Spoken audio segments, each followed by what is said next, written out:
third graders. Well, here we are, my first lesson for you while we're in quarantine. I just can't believe that it's come to this, and I never thought that I would be doing this, but it is what it is. And so each week I'm going to be delivering a lesson to you from now until the end of the school year in June. And I've recruited my daughter to video for me today. So hopefully it'll go well. If I make a mistake, I'm just going to keep on going because, that's the way life is. Nothing's ever perfect.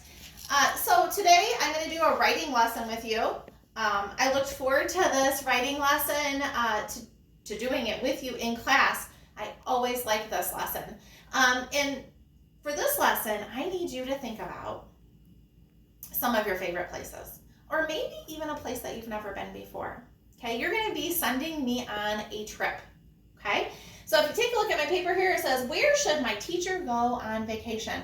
Let's think about that. It's kind of strange because we are, at our homes. Some of you on spring break were going to go on vacation and your trips were canceled, and so you weren't able to go. But where would you like to send me? Okay, if it didn't matter how much money it costed, didn't matter how far away it was, you could just plan an awesome trip for me to go on. That's what this writing is all about. So this writing is an opinion writing.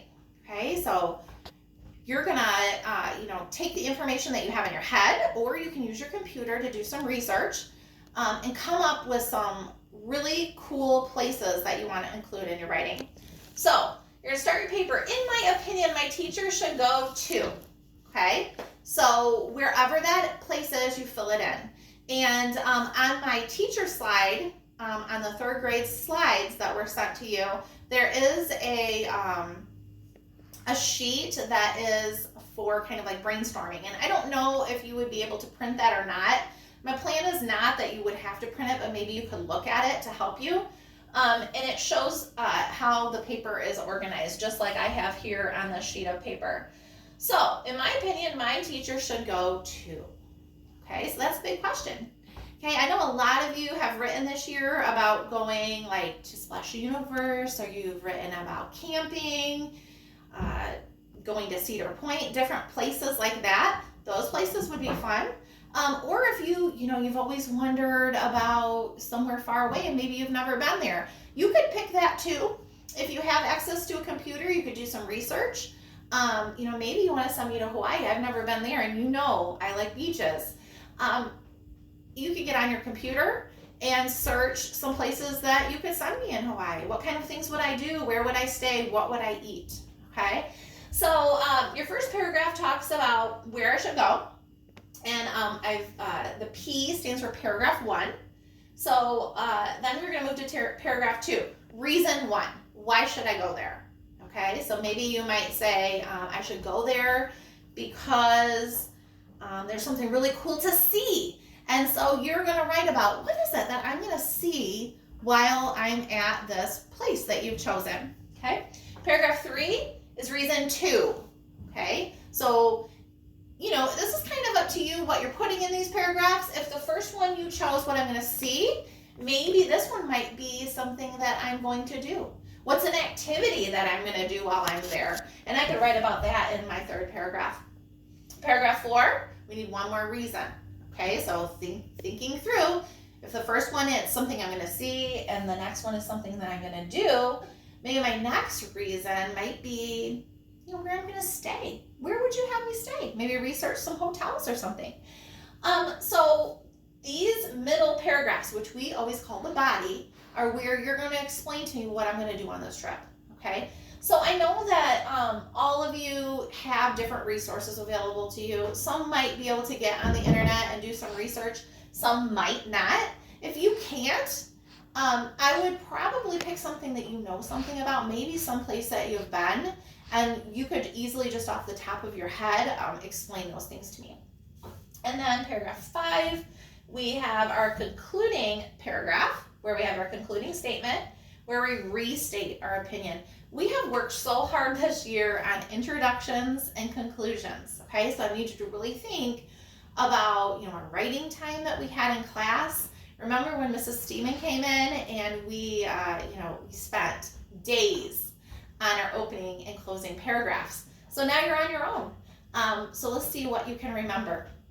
So I'm going to kind of take this paper off, and let's take a look at this second sign that I've made for you. Let me just lay that down there. All right, so paragraph writing. Okay, so I know we have a sign up in our class with all of the things that we need to remember when we're writing paragraphs. So I tried to kind of rewrite that for you. We want to remember to indent all year. Indent, indent, indent. And I know that most of you, you've got that one. Second, when we're writing a paragraph, you know, it's a very popular question. How many sentences should be in my paragraph? Well, the rule is 3 to 5. It's not a paragraph if you don't have at least 3 sentences in your paragraph. Okay? Use a variety of words. We worked super hard this year on not starting all the sentences with the same words. So make sure that you remember to do that when you're writing. Your writing should be interesting. Would your reader want to read what you are writing? Okay, I know that we have all read things that as we got going reading it, we were like, okay, what's going on here? Okay, so as you're writing it, let's, make it interesting, okay? Remember, use your best spelling and grammar, okay? We worked on so many things this year, but spelling, we did work really hard on spelling this year. And to remember to do your best. So I'm very excited to read these writings. I know some of your writings I might not get to read, okay? But if possible, and I added this down here, when you're done with your writing, I think it'd be awesome if you could take a picture of it. And I know your parents all have me on ClassTag. You can very easily send a picture through ClassTag, and I would be able to read your writing. That would be really exciting to me. So, trying to think, is there anything else I want to remember? Okay. If you get stuck, okay, when we do writings at school, you raise your hand, Mrs. Hunt comes over and I answer all your questions. I'm not there to answer your questions. Okay, so you do your best work. If you have questions, your parents are there, older brothers, older sisters, and I am always available on the computer through email or ClassTag. So if you get really, really stumped with something, be more than happy to answer any questions that you have. All right, well, I think that's about it. Until next week, this is Mrs. Hunt signing off on our first teaching video. Have a great day.